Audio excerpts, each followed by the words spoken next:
दोस्तों, क्या आपको पता है हम जो केला खाते हैं वो असल में रेडियो एक्टिव होता है। और पॉपकॉर्न को हीट करने के बाद इतना सॉफ्ट कैसे हो जाता है, और क्या ग्रेट वॉल ऑफ चाइना को स्पेस से भी देखा जा सकता है, हमें हिचकी क्यों आती है, जानेंगे इन्हीं सब के बारे में आज के इस वीडियो में। So let's begin. हिचकी। कभी कभी हिचकी आने की वजह से जीना मुश्किल हो जाता है, लेकिन क्या आपने कभी सोचा है ये हिचकी आने का असली वजह क्या है? इसके पीछे जिम्मेदार है डायफ्राम का इरेगुलर मूवमेंट। डायफ्राम एक तरह का मसल होता है जो हमारे लंग्स के नीचे होता है। डायफ्राम्स के मूवमेंट की वजह से ही हम सांस ले पाते हैं। डायफ्राम के मूवमेंट ही लंग्स के साइज को बड़ा या फिर छोटा करता है और इसी की मदद से हम सांस ले पाते हैं। लेकिन कभी कभी ये डायफ्राम इरेगुलर तरीके से मूवमेंट करने लगता है और तभी हिचकी आती है। डायफ्राम के ऐसे मूवमेंट के पीछे बहुत सारे कारण हो सकते हैं, जैसे जल्दी जल्दी खाना खाना, ज़्यादा तीखा खाना वगैरह वगैरह। कभी कभी ये हिचकी हमें बहुत परेशान करती है और बहुत समय तक पीछा ही नहीं छोड़ती। लेकिन आपको ज़्यादा से ज़्यादा कितने समय तक लगातार हिचकी आई होगी? शायद ज़्यादा से ज़्यादा 4-5 मिनट। लेकिन चार्ल्स ऑसबॉर्न नाम के एक इंसान को 1922 से लेकर 1990 तक कुल 68 ईयर्स तक हिचकी आती रही, वो भी लगातार। इस दौरान उन्होंने करीब 430 मिलियन हिचकी ली और इसके लिए उनको Guinness book of world record भी मिला। मूवीज़ देखते हुए पॉपकॉर्न खाने का मज़ा ही कुछ और है। लेकिन क्या आपने कभी पॉपकॉर्न्स पर ध्यान दिया है? अनकुक पॉपकॉर्न कुछ ऐसे होते हैं, बहुत ही हार्ड, और अगर आप इनको ऐसे ही खाने की कोशिश करो और आपका दांत भी कमज़ोर हो तो आपका हालत कुछ ऐसा होगा।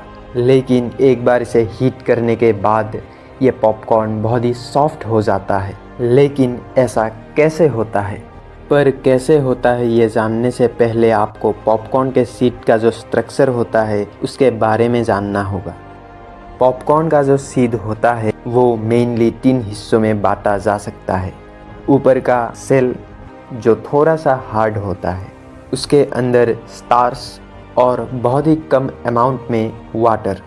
जब हम पॉपकॉर्न को हीट करते हैं तो उसके अंदर का वाटर वेपर में बदल जाता है और उसके अंदर एक प्रेशर बिल्डअप होता है, और जब प्रेशर बहुत ज़्यादा बढ़ जाता है ऊपर का सेल टूट जाता है और अंदर का लिक्विड स्टार्च बाहर निकल आता है।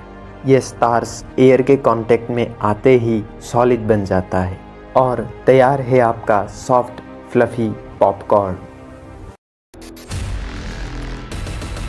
दोस्तों, आप लोगों ने कहीं ना कहीं ये सुना होगा या फिर कहीं ना कहीं ये पढ़ा होगा कि great wall of China space से भी देखा जा सकता है। लेकिन आप जानकर शॉक जाएंगे कि ये बिल्कुल झूठ है। ग्रेट वॉल ऑफ चाइना की लेंथ बहुत ज़्यादा है, लेकिन ये इतनी वाइड नहीं है कि इसको स्पेस से देखा जा सके। ग्रेट वॉल ऑफ चाइना का नीचे का हिस्सा 21 फीट और ऊपर का हिस्सा 15 फीट वाइड है। लेकिन अगर ग्रेट वॉल ऑफ चाइना को स्पेस से नहीं देखा जा सकता तो ये मिसकंसेप्शन कहाँ से आया? असल में 1754 में विलियम स्टाकले ने ऐसा प्रेडिक्ट किया था कि ऐसा शायद हो सकता है कि ग्रेट वॉल ऑफ चाइना को स्पेस से भी देखा जा सकता हो। इसके बाद 19th सेंचुरी के फेमस एस्ट्रोनॉमर गियोवानी स्कियोपार्डी ने भी यही बात कही। लेकिन इसके बाद 1932 में रेप्लेस बिलीव इट और नॉट ने इसको पूरे दुनिया में फैला दिया और तब से लोग ये मानने लगे कि ग्रेट वॉल ऑफ चाइना को स्पेस से भी देखा जा सकता है।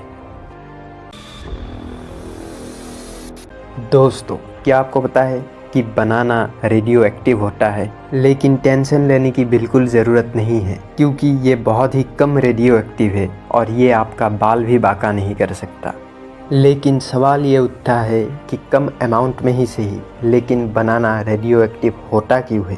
असल में बनाना में पोटेशियम का एक रेडियो एक्टिव आइसोटोप K40 होता है और इसीलिए बनाना रेडियो एक्टिव होता है। अब आप सोच रहे होंगे कि ये आइसोटोप क्या होता है। मुझे पूरा यकीन है कि आप लोगों ने 9th-10th में आइसोटोप के बारे में पढ़ा होगा, लेकिन अब भूल गए होंगे। असल में आइसोटोप एक एलिमेंट का ही 2 फॉर्म होता है। जिनका एटॉमिक नंबर सेम होता है, यानी कि उनमें नंबर ऑफ प्रोटॉन सेम होता है, लेकिन उनका एटॉमिक मास अलग अलग होता है क्योंकि उनमें नंबर ऑफ न्यूट्रॉन्स अलग अलग होते हैं।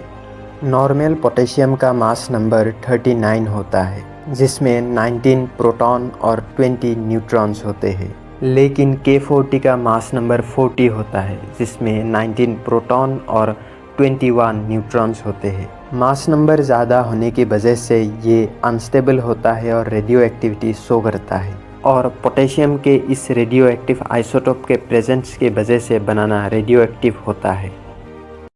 अगर आपको ये वीडियो अच्छा लगा तो वीडियो को लाइक करें और चैनल को सब्सक्राइब करें।